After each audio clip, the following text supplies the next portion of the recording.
Good afternoon. I'm Gina, and I am blessed to be here with you today. I am the host of Finding the Joy in the Journey, and so grateful to have you join us today. This show is all about experiencing our greatest joy. So, just to let you know, I am blessed to be part of this unbelievable prayer team that is here on New Thought Media Network. I also have a show on Monday nights. I host the Peace Circle. So, you're welcome to join me for that as well. It's Monday evenings at 6 p.m. Eastern Time. And I also am the spiritual director of CSL Greater Boston. And today on this show, we are here to bring joy to the world, to experience more joy in our lives. You know, that's a soundbite that everybody would want more joy, but how do we get there? How do we experience life as that highest version of us? And that's what this show is all about. We come together every week, and I have different guests that help to bring that out in different ways, whether it's different modalities or different paths, or just using their wisdom to help us know a little bit more to brighten the world that we're in right here, right now.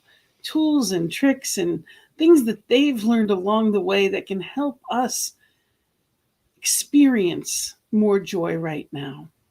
And today I am blessed to have a wonderful guest, and she has joined us before, and I absolutely love her. She has been an inspiration for me and a gift to our organization at CSL. Rev Cindy Grimes, before answering her call to ministry, worked as a social worker, child protective investigator, teacher, child and family advocate, entrepreneur, and magazine publisher. The common thread in all of her varied work was empowering people with the understanding and practical skills to live life full out and be more of the heroes of their own journey.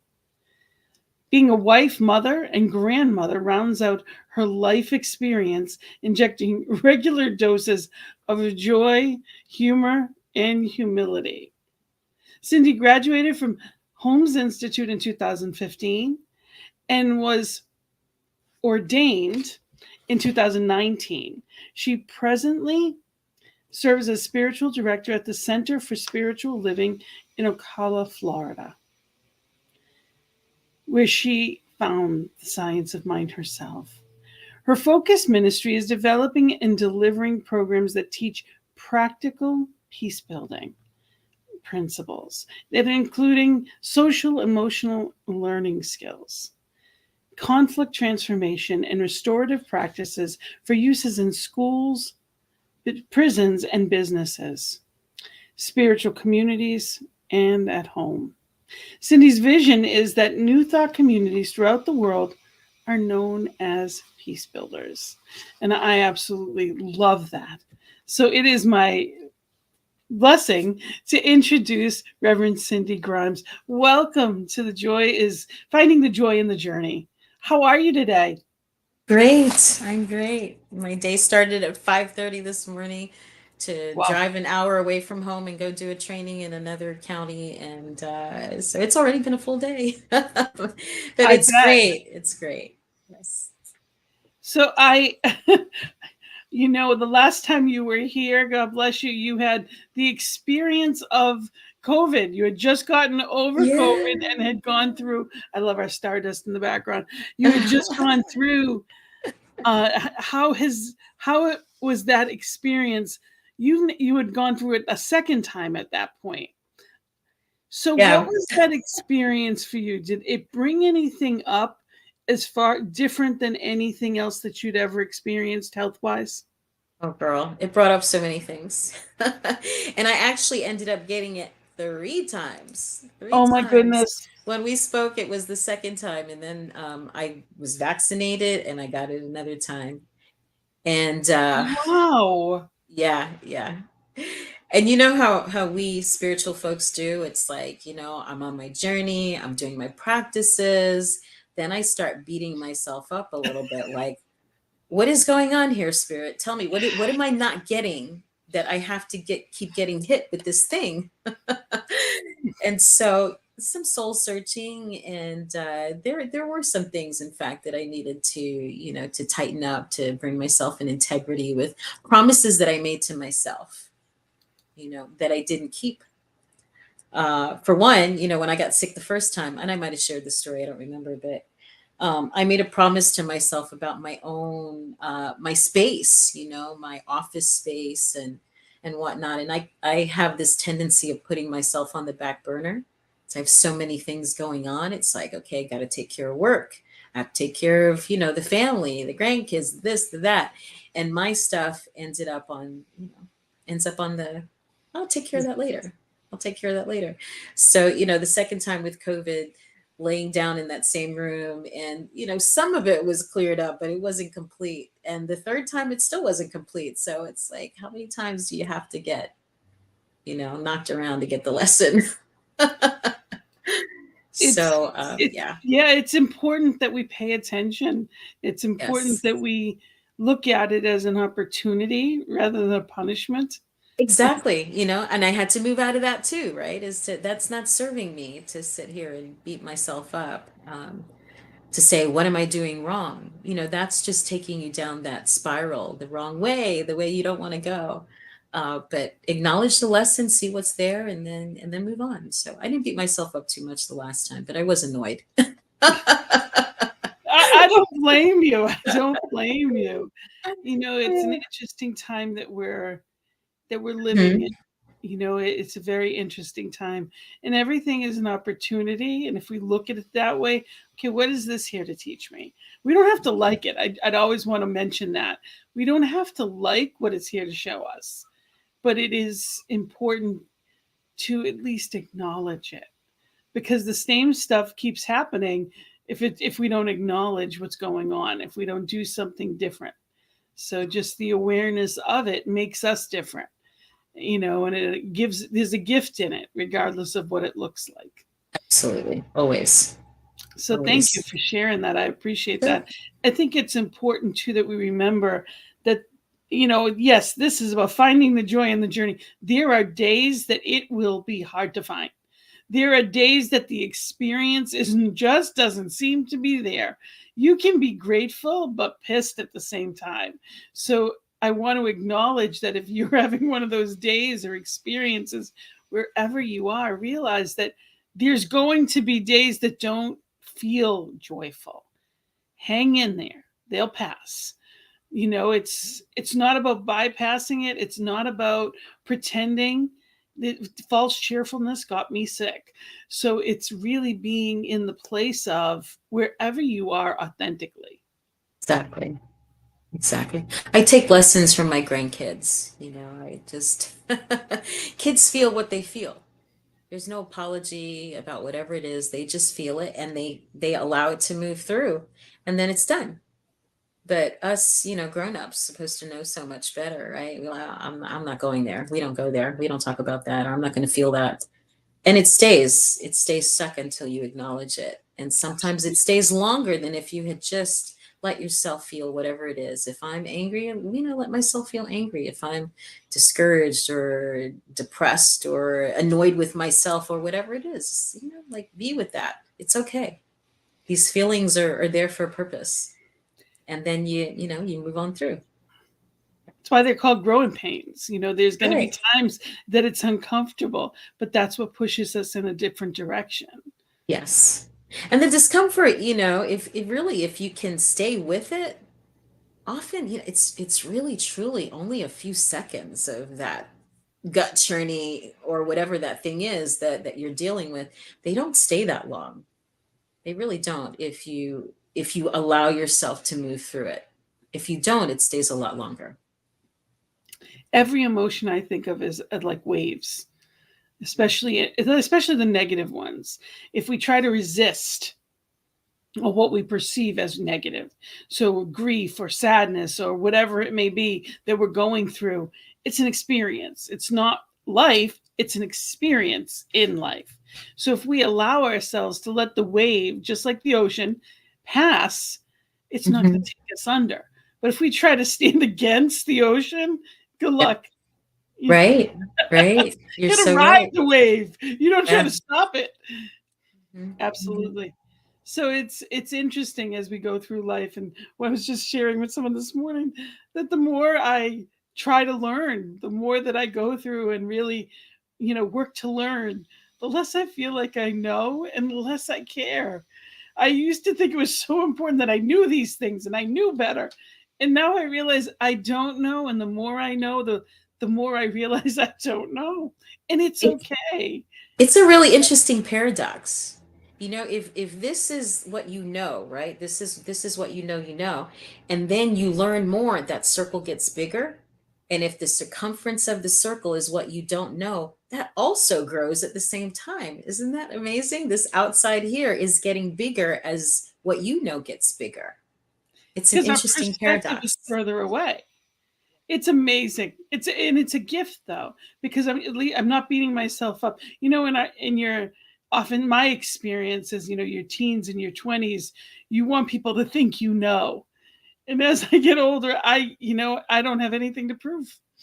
I Yeah. do the best I can today, and I try to be better in every way, in growth, in kindness, in love, more of an expression of divine. But as far as something to prove, not anymore. Mhm. And that's Yeah. one of the gifts, I think, the wisdom that can come with, first of all, our spiritual practices, because that's really what that's rooted in. That's where true growth is, I believe, and the experience of life. Yeah. Yes, and just having, more experiences behind you, right? Uh, There's got to be a bright side to aging, right?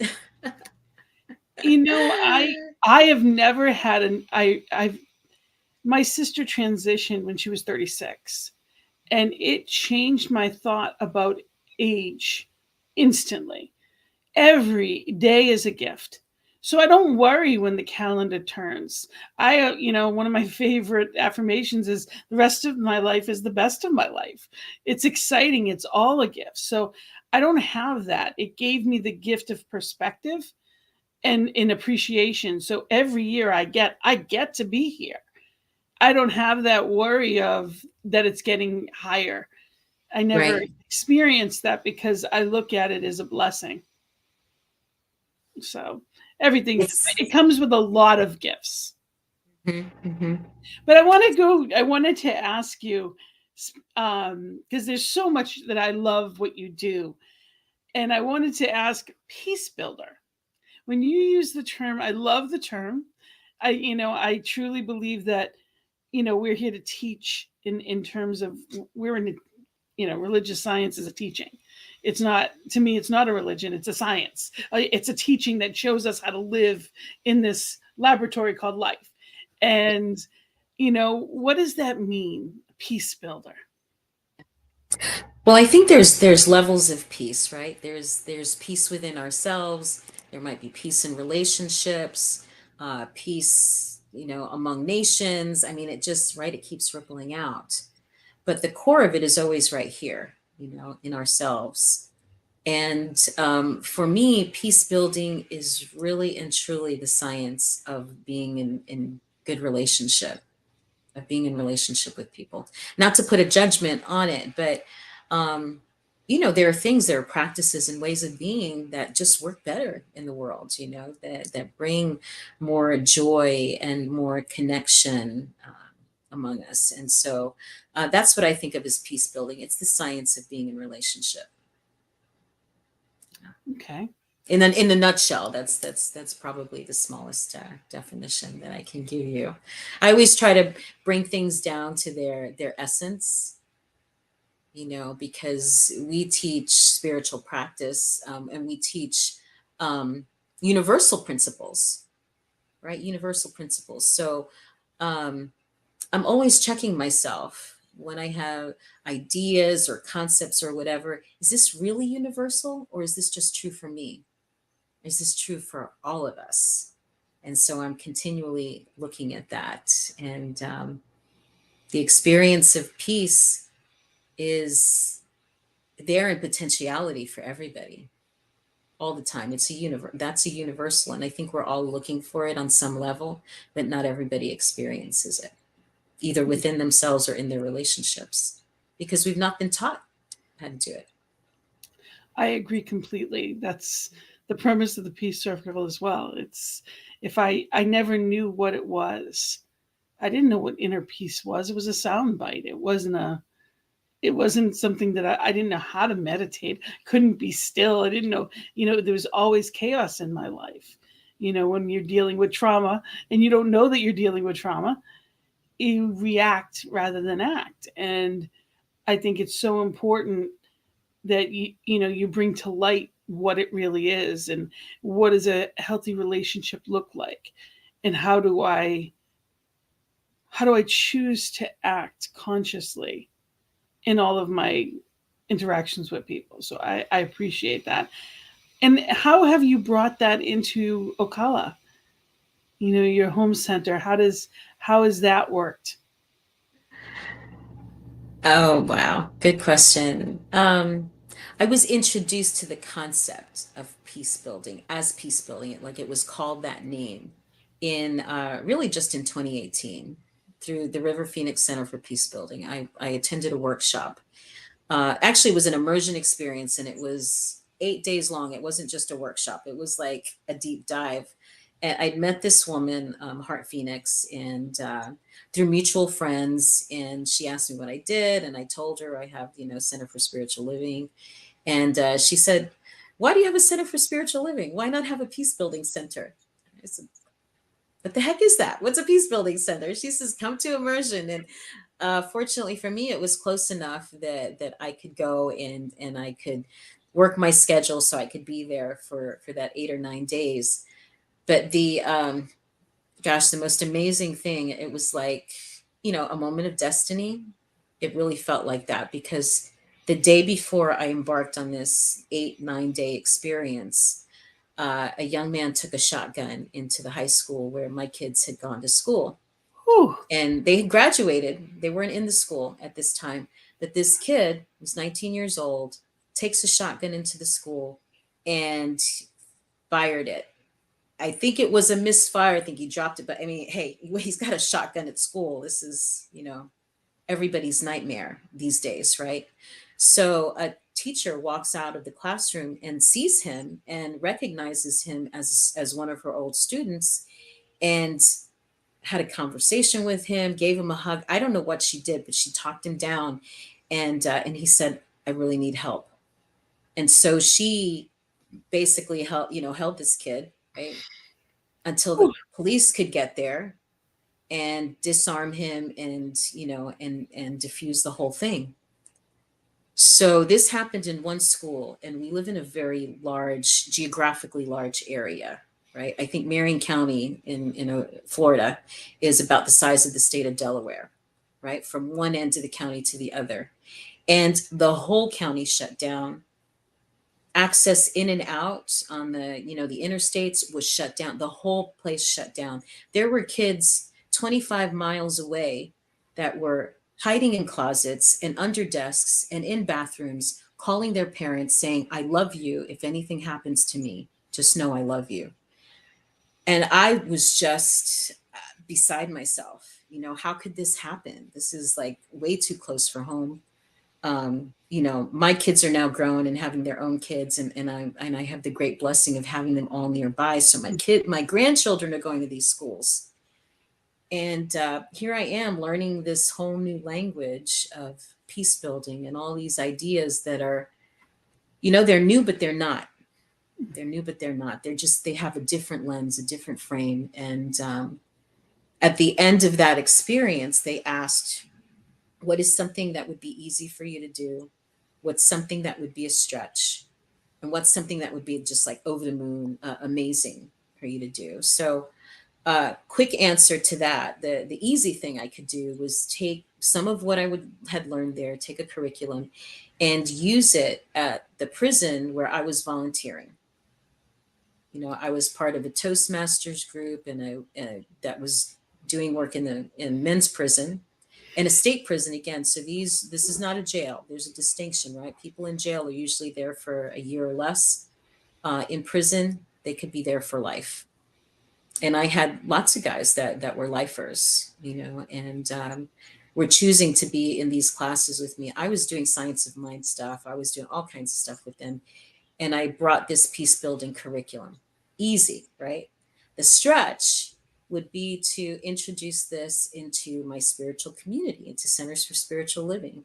And that was where the idea came for, what if this was an outreach of our spiritual communities, right? So Seven-Day Adventists have Advent hospitals, right? The Mormons have genealogy, like that's their thing. Baptists have their thing, Catholic Charities, all these different groups have their outreach that they're known for. And I just thought, what if we, New Thought Communities, Centers for Spiritual Living, Unity, Divine Science, what if we were known as the peace builders of the world? Love that. And so that was the stretch. I thought, that won't be too much harder than, what I've just done, taking this stuff to the prison. You But would then, think the opposite would be the harder. well, it has I would not been think. as easy. Has not been as easy as I thought it might be.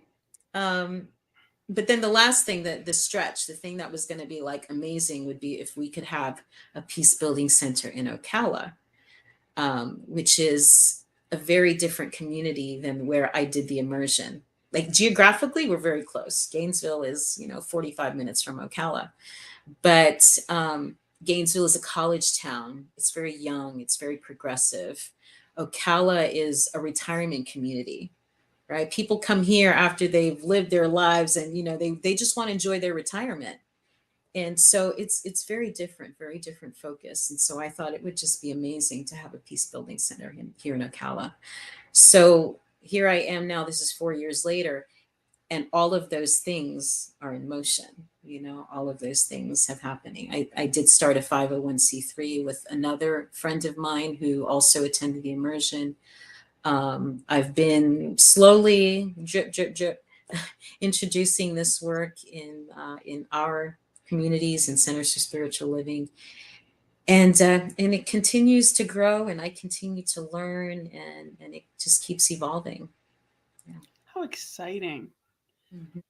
I, as you told that story, my heart just, you could see I was moved to Yeah. tears, Yeah. because it is, sometimes I think about, like, how did we get here? Exactly. How How did did we get here? how can we, like, it really, like, I just am blown away by the level of violence in that the level of perceived separation, And of the story you told, the biggest line was, he's like, I just need help. Just need help. And And Gina, I want to, that teacher to have the wherewithal and the open heart to just in that moment be love.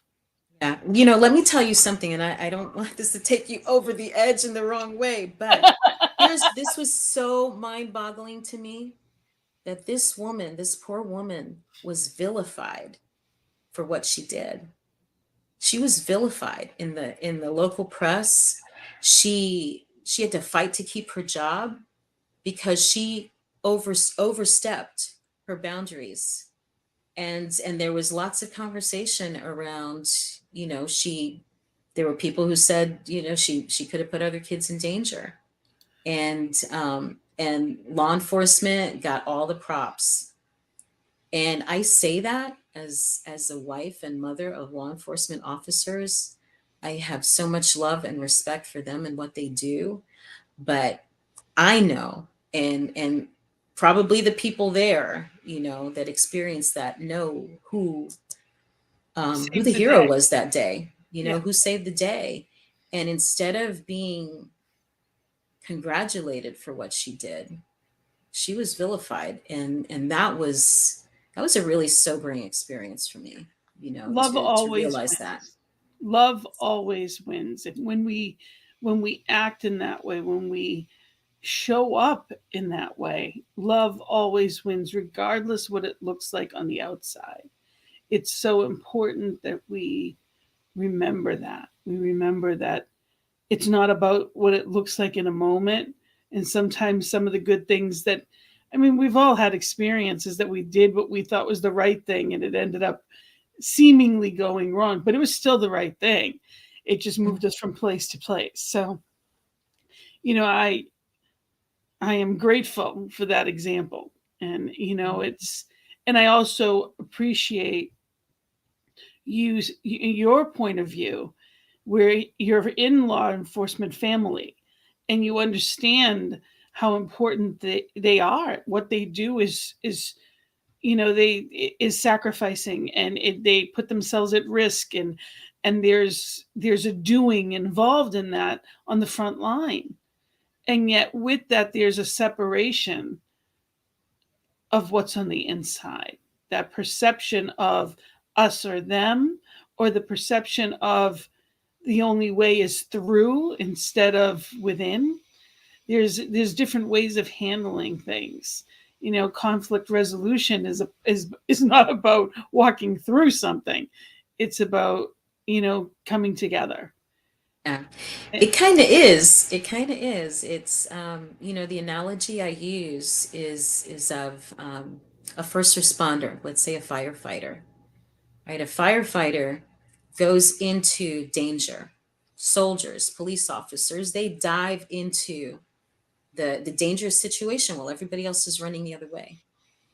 But and they're human beings just like us, but they go into those situations with stuff that the rest of us don't have, right? Training, for one thing, equipment, right? And that understanding, that training, that equipment allows them to go into the danger, dive in there, right? Do what they need to do their work, and come out on the other side and bring some people along with them and mm, go home to their families. So this work for me, this conflict resolution work, this peace building work, is about going into the heart of those difficult conversations, of the conflict that you want to run the other way. Let's put up more walls, let's put up more barriers. I don't want to go there. No, peace building is going into that conflict, but you want to go in equipped, right, with your understanding and your tools, so that you can do what you need to do in the midst of that harm, and come out on the other side bringing some other people along with you. there's lives there's lives at stake. I know that you talk about the aces a lot, and I definitely want to bring that up, and I want you to chat about that a little bit. And one of the things about that is it's talking about trauma and the different types of trauma, Mhm. and everything comes with baggage. We all have our life experiences, different types of them, and even going through similar circumstances, every person is equipped differently. That's one of the things that I realized many years ago, that just because I walked through something doesn't mean someone else can. And just because you walk through something doesn't mean that I can as easily. So Mhm. it's being mindful that we're not all given the same equipment. So it's learning how to prepare ourselves and also to heal ourselves.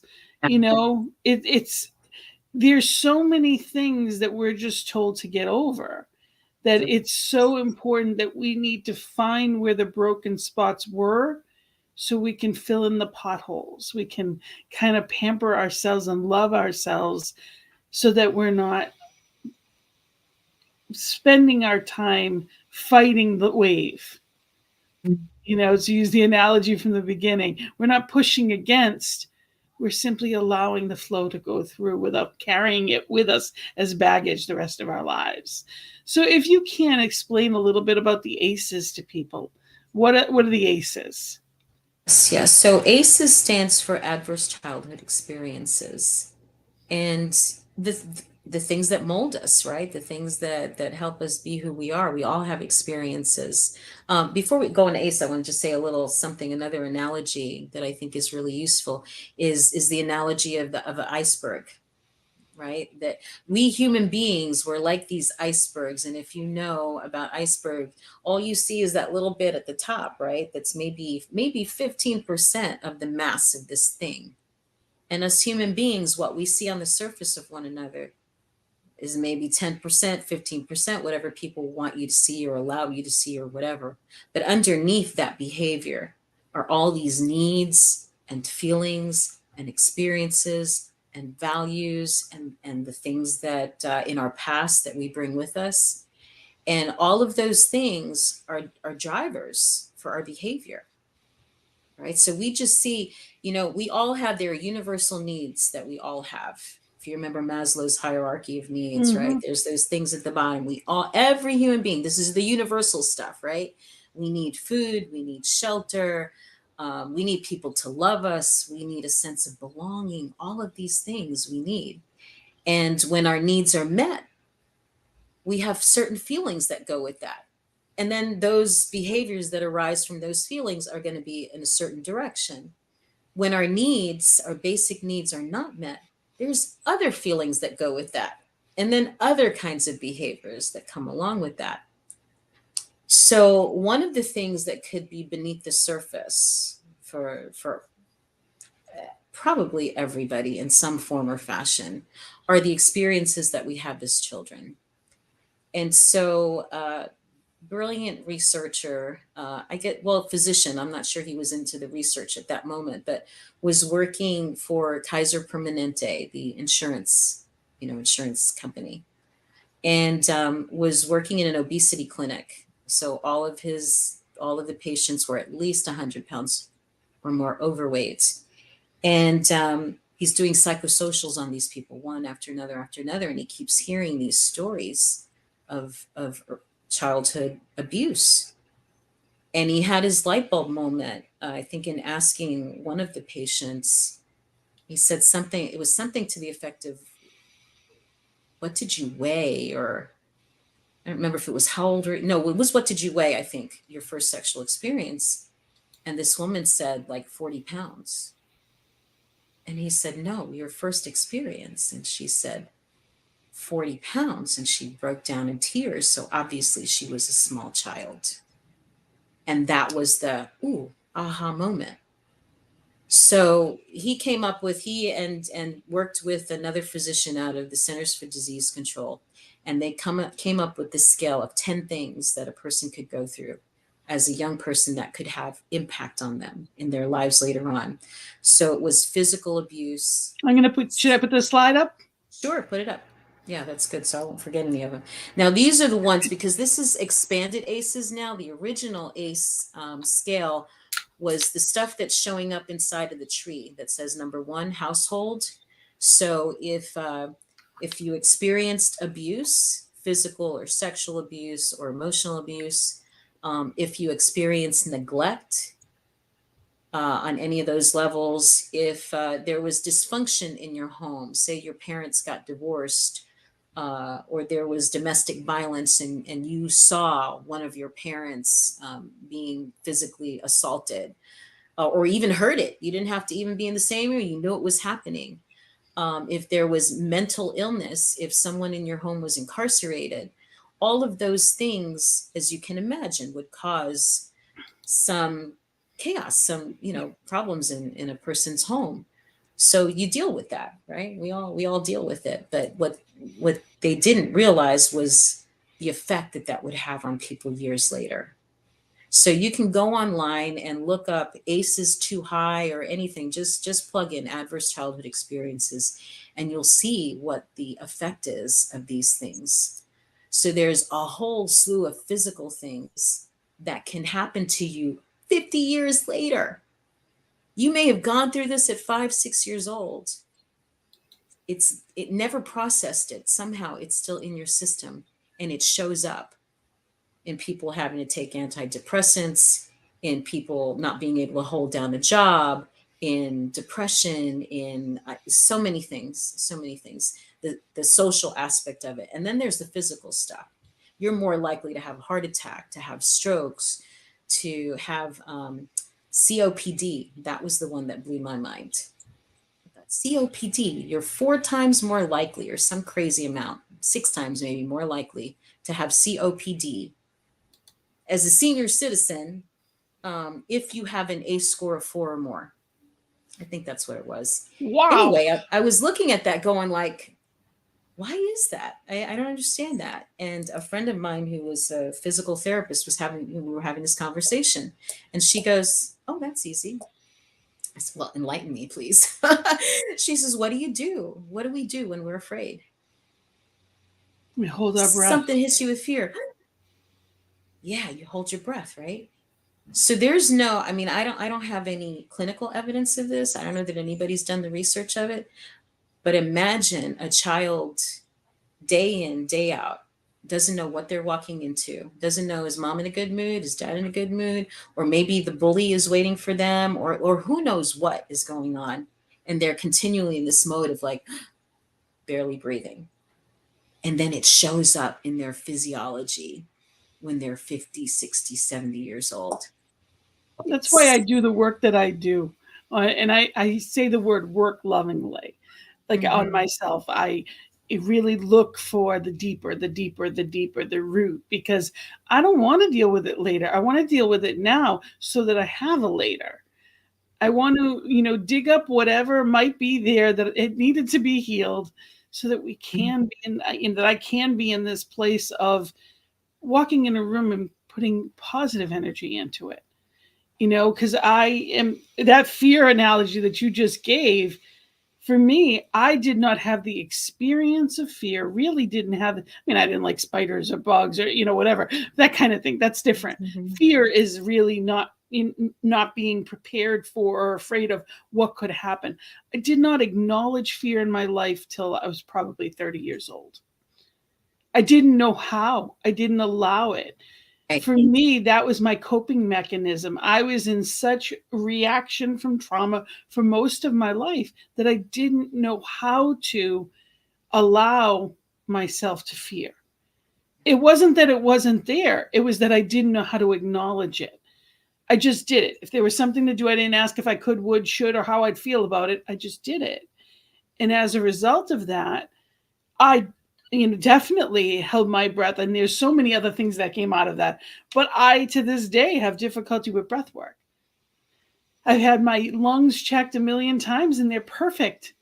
And there's still it doesn't show up that way in the world. So of course, doesn't that make perfect sense with which we're speaking about with fear? So it's better than it was, and I see so much clearer now. And it definitely works that way, that years later, it's you can't know what you didn't know. Exactly. You weren't taught, you weren't shown. Mhm. We need to let ourselves off the hook for it. So I want to make sure people know that it's not about Yeah. blaming ourselves or thinking I should have, would have, could have. You cannot know what you were never exposed to. This it was such a powerful awakening for me because my aces are up there, Again, we all have our stuff, right? I think I'm a four, on the original ace scale. And there was a lot of dysfunction in my life, And when I started delving into this work, I mean, people in prison, let's look at the prison population. Those are folks, I mean, the aces are off the charts in prisons. And if you would you throw that chart up again, the picture? Absolutely. Because the original ace has been expanded now. It's not just the things that you may have gone that may have happened inside your home, but there are other things like things in the community, right? Experiencing discrimination, experiencing homelessness, poverty, food scarcity, right? Then we've got, look at the third one, number three, environment. Hmm. There are people now dealing with natural disasters, you know, geez, a natural disaster, an earthquake, a pandemic, right? Yeah. A hurricane. These things are also very traumatic, so Hmm. so add those to the aces, and it's hard to find, I think, anyone who escapes these things. Now the thing is too that we all have our traumas and our dramas, some of us more than others, and we know that some people come out of these things, stronger, wiser, better. We're resilient people. But that resilience, there are things that go into resilience too, right? It's the first thing, the number one thing that is going to help a person be resilient is going to be their connections. Their good social connections. Who do you call when the thing happens? Because we human beings, in spite of all of these ideas of us being self-made and we're all independent and this and that, that's not true. It's just not true. Human beings are among the most helpless of creatures when we're born, right? A human being can't basically do anything for themselves until they're like 2, 3 years old, right? And some of them are not even leaving the nest in their 20s. So, These days, especially, it's a very different world than we live in. yeah, Good, bad, or yes, indifferent. It's just different. yes, yes, yes. So, there is that resilience, and some people can take their dramas and their pain, and it drives them.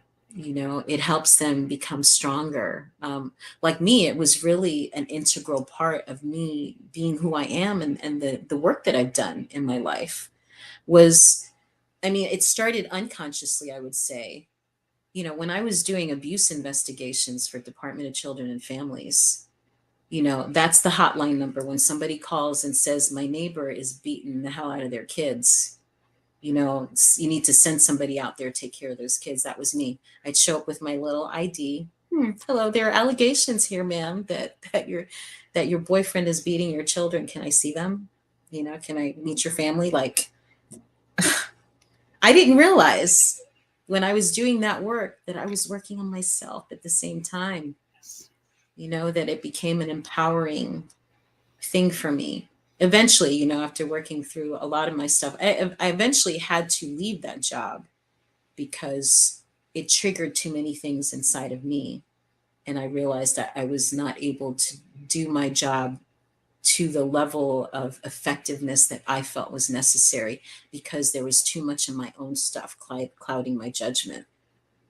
I had to get out of it, work on my stuff, put that to the side so that I could see better to help other people. Well, we teach what we need to learn the Teach what most. we need to learn. Yeah. And Mhm. that's why we're drawn to it.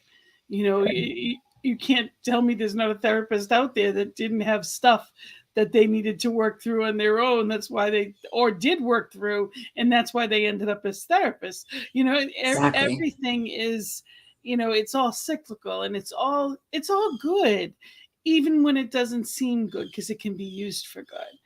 Sure, And everything conspires on our behalf, right? it's all part of the story, when you talk about, right from your when we did your introduction, it's about being the hero in your story and allowing yourself to be, so we can let ourselves off the hook that we created for ourselves subconsciously, or we can let ourselves just be and Well, honor ourselves right where we are. mhm. This, each one as an individualized piece, an individualized spark of divine. We are individualized expressions, perfect, regardless of what it seems. That seeming brokenness. I love that, the quote that says, it's where the light comes in. I love that, because it's the humanness that makes us get to know each other, that gives us that connection. It's that authenticity that makes us respect and love each other more than anything. um, a couple of distinctions too I want to make. There's a book out right now by Oprah and Dr. Bruce Perry, who's been studying childhood trauma for like 30 years. And it's called What Happened to You? And that distinction, the change from what's wrong with you, of how many years, I wasn't exposed to this work till I was probably, my late 30s, and continually asking myself the question, like, what is wrong with me? Why do I have this anxiety, or why do I have this or that? And then being introduced to this scale, these aces, and like, oh, it's no wonder there was nothing. It was not about me. It was about the things that happened to me. And my behavior, or the manifestation of that, is perfectly normal when you look at the things that I went through.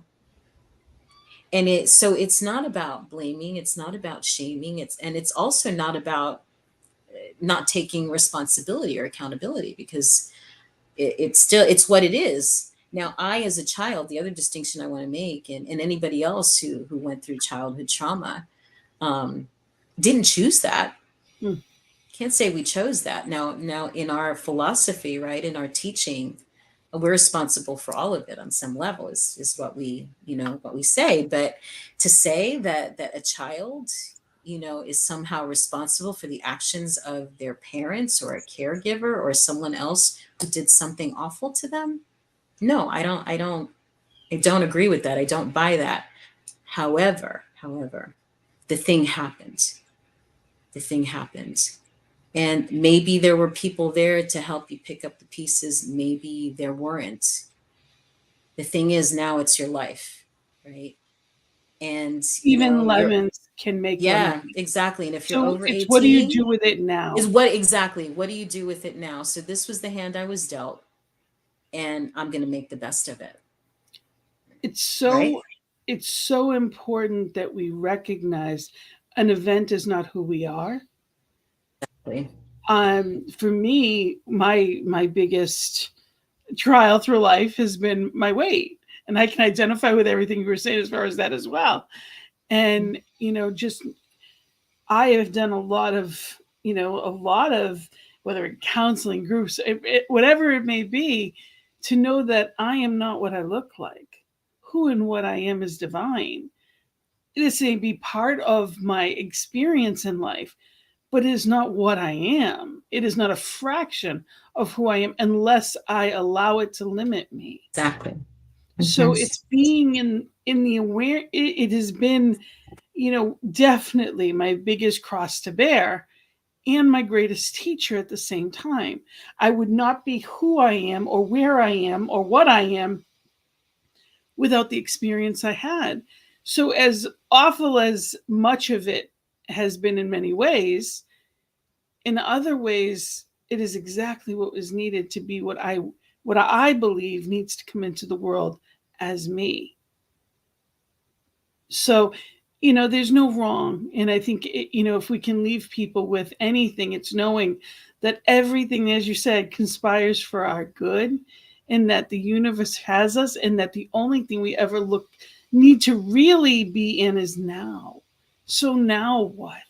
And if we don't know how to do it differently, we find people that can help. And how do you suggest someone to do that? Because I Oh, don't want to girl. just bring all this stuff. I don't want to rip this all off and then not leave them the Band-Aid. I know Yeah, yeah, you did definitely. the immersion experience you had is coming Mhm. up, and I want to make sure people know that there's an opportunity there. And I'm going to give Yes, them your email sure so they thing. can Yes. reach out to you to get that information. If you can share that a little information on that. Yeah, that's my personal email. You can also get me through the Center for Spiritual Living, Ocala, cslocala.org, or and my other hat, right, is Circle Up Center for Practical Peace Building, which is the thing I started in Ocala. And also, I'm working for River Phoenix Center for Peace Building now part time with them. And really, after that immersion experience, I had to immerse myself even more because I really want to take this work out into the streets, you know. So I do work for them. They hired me to actually expand the immersion program that I did back in 2018, which was an 8-day experience. It's now 3 8-day experiences. And the first one is really about the inner journey, inner peace, and what does that look like and feel like. And and then it starts rippling out. The second 8 days together, let me see, back it up. The first 8 days is going to be in November. I think we start November 11th and we go till the 19th or something. Excuse me. Then the next 8-day session is going to be sometime in May, and the third one will be in October of next year. So we're going from the inside and then taking it out the next levels. So the second week, the second 8 days is going to be about interpersonal peace building, and we'll talk about some processes like how to do a dialogue, how to run a restorative circle, some nuts and bolts on conflict resolution, and how to bring restoration to relationships. And then the third part is going to be how to create programs, and it's a small group of people that's going to be doing this experience. I think 15, 16 people tops. We still have some spaces. That's what I'm talking about. If anybody wants to do this class with us, it's an amazing experience. We have people from all over the world that join us. I was talking, we were talking earlier. We've got 2 gentlemen from Africa. One is from Sierra Leone, and the other is living in a refugee camp in Uganda. We've got a woman that lives on an Indian reservation here in the United States, and works with folks on the reservation. We've had people from all over the U.S., from Bosnia, from Israel, from Ukraine, from Australia. So when we talk universal principle, it's outside the spiritual realm. We're talking more secular stuff here. It's still, it holds. There are certain things that are true for us as human beings, and so that's where our focus is. It's not necessarily spiritual, although it's probably the most spiritual work that I do. Right? There is something that happens, and everything is based on people sitting in circle, being in circle together. The indigenous practice that is on every continent, right? I mean, in the whether you're from Africa or you're from Celtic, or you're from Europe, or South America or Americas, that we have all human beings have always gathered in circle, whether it's around the campfire, the dinner table, whatever. And there's a lot of reason why, right? Because it's wholeness, because we all see eye to eye, et cetera, et cetera. But the magical moment happens when someone sitting across from you says something that could have come out of your mouth. And you realize, like, wow, we really are very much alike. One of the best compliments I got was from one of the guys at the prison. We were sitting in circle and I could see him bumping somebody else next to him. And they're whispering back and forth. The big question was, has she done time? They finally asked me, have you been to prison? I mean, have you done time? Because, like, I knew his world. I haven't done time. I come from a family of cops. My dad was a police officer on top of that. So, that's also a driver in peace building, right? We live in a society, in a time now where it's so dangerous for police officers, for not just people of color, but I think everyone's on this hair trigger fear of one another. So we are here to be the lights Yeah. that realizes that no, we're already there. We already have what we need, and it's just going within to recognize it. And this, I love this. All of what you're doing is amazing, and I thank you for it. And I just want to make sure people know again they can reach out to you. That is your email. This is your center, and Yeah. in Florida, and just know that I am so grateful for all that you do. But we are the peace, the peace builders. We are the ones that bring that light into the world, and we have that opportunity every day to show up as our best selves, however that needs to be, whatever you need. I encourage people to, if you're not feeling like you know how to reach out to people. On this network, we have a prayer team. It's prayer at ntmedia.org is the email. Again, it's prayer at ntmedia.org. Send us, send us prayer requests, whatever it is that you're needing. Reach out for what you need, because that's also been one of my greatest lessons, is to learn how to ask for it, to know that I am worthy of it, and to reach out and ask for it. So I want everybody watching to know that you are worthy. You were born that way. It has nothing to do with anything you need to do to make yourself that way. It's already there. So that love, that's why I love this background, because that's who we are. We are pure light. So let that shine. And if you don't feel you're shining, find, whether it's a minister, whether it's a teacher or a counselor, find someone that can help you shine that light. Any other suggestions, or to help people find that personal peace, where they should start? Wow. Where to start? If you're not affiliated with a center, find yourself a center. Get a set, get plugged in, get plugged into a spiritual community of people who can help support you and hold you up in those moments when you can't do it for yourself. And know that there's going to be a moment when you may be doing it for somebody else. We're continually paying it forward and paying it forward. Um, and do your practices. Do your practices. Somewhere deep down inside, we all have our own answers. So if we can get ourselves quiet enough, peaceful enough in that place, then those answers can bubble up and show themselves, and you'll Thank be you. guided. Yeah. Thank It's you. the hour just flew by. Thank you so much for all that you do and bring into this world. And I want people to know that if they want to reach out to me, they can. You can email me, or you can find me on Facebook. I'd love to hear if you have topics or suggestions that you'd like to give. Any comments, I'd love to hear from you. It's Gina at cslboston.org. I'd love to hear anything that you'd love to see on the show. And thank you for being here, and thank you for being part of this with me. It's been a gift this today. Reverend Cindy, thank you for sharing all that you bring to the world. You are a light.